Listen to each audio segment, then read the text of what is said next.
Welcome to தீபன்ஸ் vlog. நாம் இன்னைக்கு கோயிலுக்கு போகிறோம். ஆமாம், முருகன் கோயிலுக்கு தான் போகிறோம். கோயம்புத்தூர் சரவணம்பட்டியில் இருக்க கரெக்டு மேடுங்கிற இடத்துல இருக்கிற அருள்மிகு ரத்னகிரி முருகன் கோயிலுக்கு தான் நம்ம போக போகிறோம். கோயம்புத்தூர் சென்ட்ரல்லேருந்து மேக்ஸிமம் 12 கிலோமீட்டர்ஸ் தான் வரும் இது.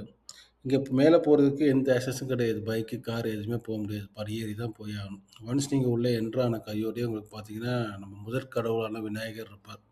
அவரை கும்பிட்டுட்டு அவருக்கு பின்னாடி தான் படியேற செக்ஷன் இருக்கும். நீங்கள் அதில் தான் அதுக்கப்புறம் தான் படியேற ஆரம்பிக்க முடியும். அங்கே வந்து மொத்தம் பெரிய டிஸ்டன்ஸான படியெல்லாம் இல்லைங்க. வெறும் 120 படி தான் இருக்குது. 120 படிங்கிறது மேக்ஸிமம் 15 to 20 மினிட்ஸ் நீங்கள் தாராளமாக ஏறிடலாம். ரிலாக்ஸ் ஏறினாலே 20 மினிட்ஸ் தான்.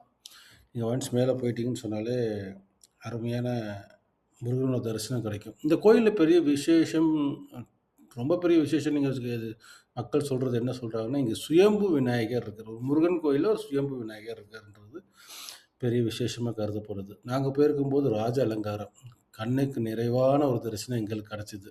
நான் முருகனோட பெரிய டிவோட்டி. ஸோ நான் மேக்ஸிமம் போனால் முருகன் கோயிலுக்கு தான் போவேன். அது இல்லாமல் இந்த கோயிலுக்கு மேலே போனதுக்கப்புறம் நல்ல ப்ரீஸு, இந்த கிளைமேட் கீழே ஹாட்டாக இருக்கிறது எதுவுமே எனக்கு ஃபீல் பண்ணல.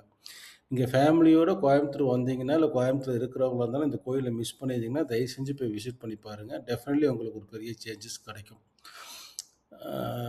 அமைதியான கோயில். நம்ம வீட்டு பக்கத்தில் ஒரு கோயில் போய் சாமி கும்பிட்டா எப்படி அமைதியாக நிம்மதியாக சாமி கும்பிடுவோமோ அது மாதிரி இந்த கோயில் இருந்துச்சு உங்களுக்கு. எந்த ஒரு கூட்டமும் இல்லை, நெரிசல் இல்லை, ஒன்றும் இல்லை. நல்லா ஜாலியாக போய் சாமி கும்பிட்டு வரலாம். இது மாதிரி நிறைய அப்டேட்ஸ்க்கு வந்து நீங்கள் தீபன்ஸ் vlog சப்ஸ்கிரைப் பண்ணிக்கோங்க, ஃபாலோ பண்ணிக்கோங்க, பெல் ஐக்கானை கிளிக் பண்ணிக்கோங்க. தேங்க்யூ.